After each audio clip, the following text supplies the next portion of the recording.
And so this 80% of pimpmyride was packed as his evidence. We're at a house. It's not my house. It's like a reality TV show, I guess.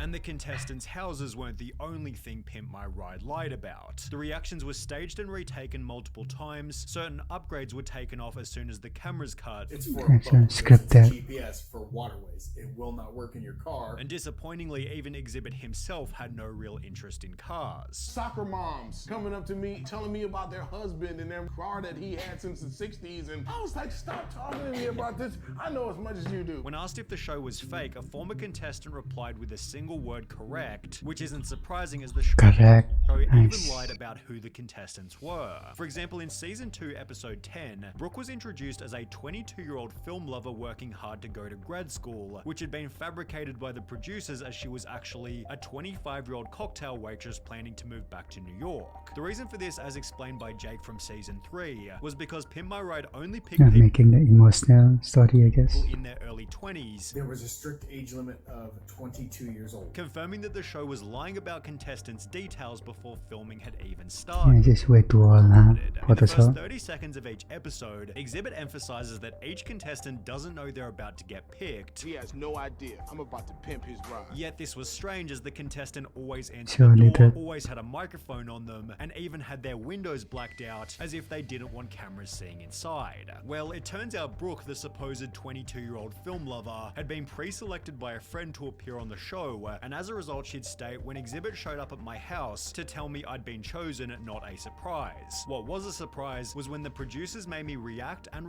then react again to Exhibit showing up, finally So pack reaction, nice. coercing me into doing a cartwheel, and she wasn't the only contestant who'd had this experience. And they They have got it all along, you huh? on how to say it and what to say and everything like that. The show didn't have an Is actual it a snack? script, but they did steer the dialogue in a direction that they wanted. If I said something they liked, they would have me repeat it over and over on camera. This had been commented by Seth, who appeared in season 5, who was also well aware that Exhibit was coming to his house, stating, "They told me I was in the running for my own episode, but it was between me and 2 other people. When I was sitting in the house waiting for a knock at the door, they said that it was either going to be Yeah, Exhibit this is like saying movie is a pack, so or a producer telling me I unscripted. didn't win. Thinking back on it, that was all bullshit, but it did make the surprise genuine, which was the same experience as Erin from season 4, episode 2. She was one of 3 contestants. One of them would be chosen. Someone came and knocked at the door. If it was Exhibit, they won. Each contestant was at least somewhat aware that they'd be getting a knock on the door because, well, the homes they were in were actually owned by pimpmyride. A Huffington Post article clarified these houses were oftentimes not the contestants' homes. Instead, each dwelling had been rented by MTV. Not even the house is scripted.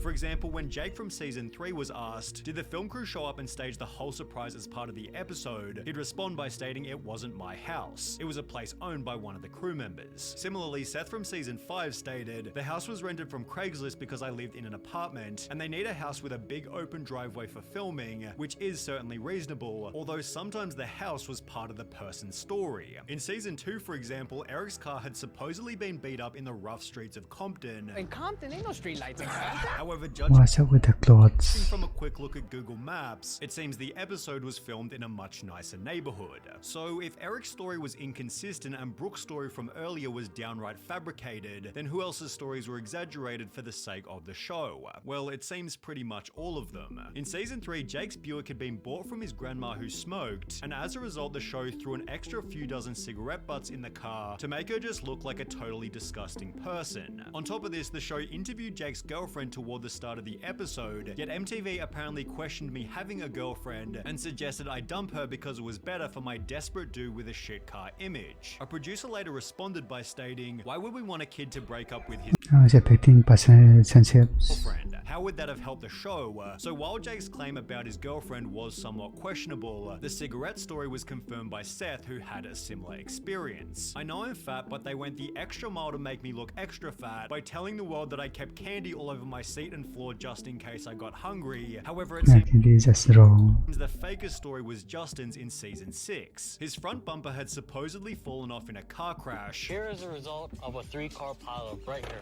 Although according to a 2010 tweet, my friend Justin Justin was on Pimp My Ride. On TV, he said his RAV4 was involved in a 3-car crash. No, it wasn't. Dude beat his car up with a bat. The same user then clarified what he told me was that MTV suggested to him that he and his friend should do more damage to the car, which was confirmed by Justin himself, who'd add, yes, they removed my front bumper, used aircraft remover, and enhanced the whatever shares the soul, right? on the side of my car. Whilst introducing the episode, Justin stated, One of my crazy ex-girlfriends actually threw nail polish on my hood. although when he was asked why are all your ex-girlfriends so angry, Justin revealed it was just something I made up, while Erin from season 4 was also encouraged to make her car look bad. They asked to leave trash in the car. We went to In-N-Out, and so they told me to leave it in the cup holder, so I did. It seems the only real part of the show's intro was Exhibit's improvised dialogue, Because it wasn't scripted. I could say whatever I want to say. and when Exhibit drove the car to the shop, Exhibit did actually take the cars and drive them away, with the exception of a few that were too broken down, and then they made it look like he did. although this segment created even more problems. Most people believe that PMR takes the car and gives it He back didn't drive the car. in like a week or something. That's what I thought was going to happen too, but in actuality they took my car for roughly 7 months, being a massive inconvenience for some of the show's contestants. And they make it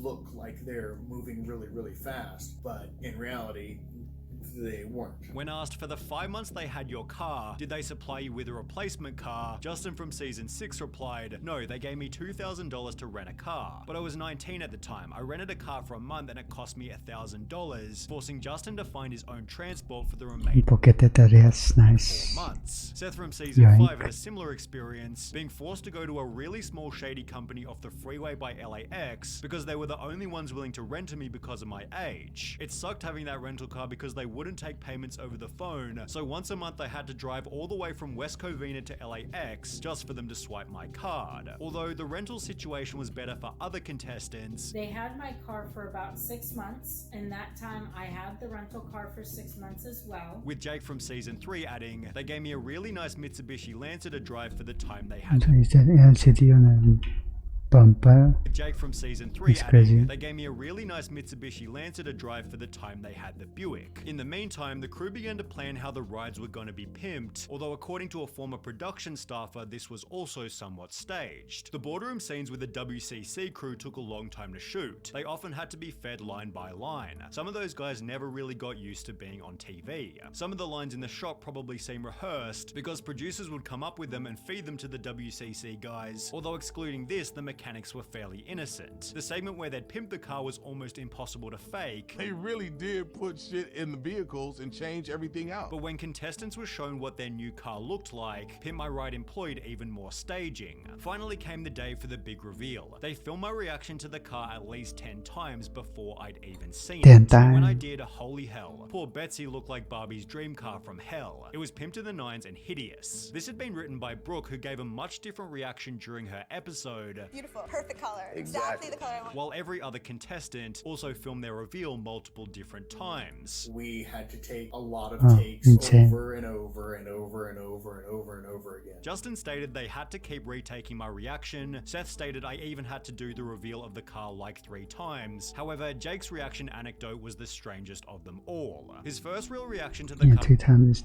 times is fine and all, but 10 times is kind of crazy. I was just quiet amazement where he said this is good. They immediately yelled redo and then things got a bit weirder. I remember this very clearly. Big Dane, very big dude, he like puts his arm around my shoulder, kind of walks me around the shop for like 10 minutes and he's like, listen, we put a lot of work into this. We expect you to be a little more enthusiastic, although it would have been hard to conjure enthusiasm for Yeah, more enthusiasm, nice. car that barely worked. As Jake would later write, the problem with the show is they don't fix any of the mechanical issues, and my car was a piece of shit. What they did was make my piece of shit sound exceptionally awesome, which is great, just not great enough to drive on roads. The HuffPost article expanded on this by stating, the car needed a muffler, and so a fake exhaust pipe was installed to make it seem as if that's what the car was supposed to sound like, even though it was just a lack of a muffler, while Exhibit brought up a much more dangerous incident. There was an instance where one of the cars wasn't fixed correctly, and long story short, this kid was driving this vehicle that was supposed to be like damn near brand new, and the steering wheel came off when he was driving it. It's therefore no surprise that the production staff has said, I can say that the cars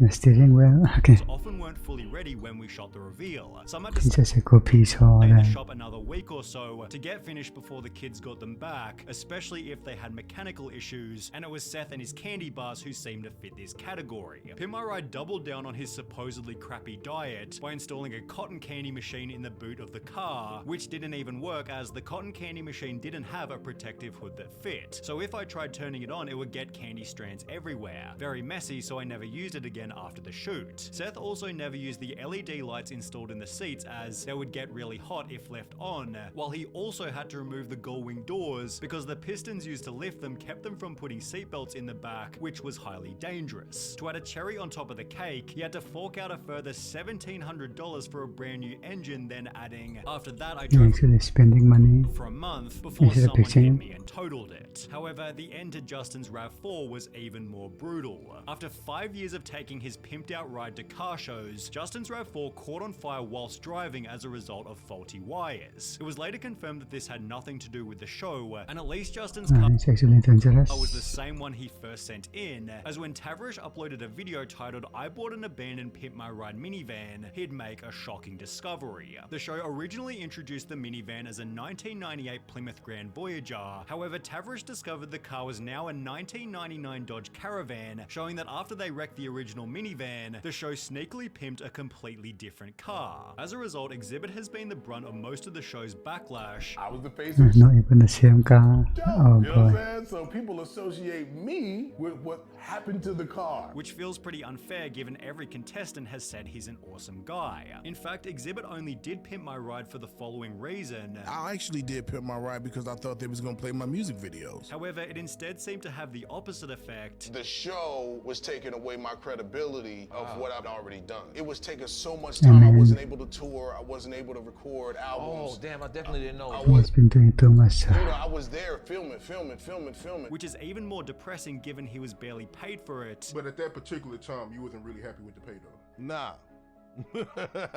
And as a result, it's no surprise that Pimp My Ride is unlikely to make a comeback. When are we gonna get a Pimp My Ride? No, Never. there'll be no more Pimp My Ride. yes You're at a aware house in actual aware moment at the is evident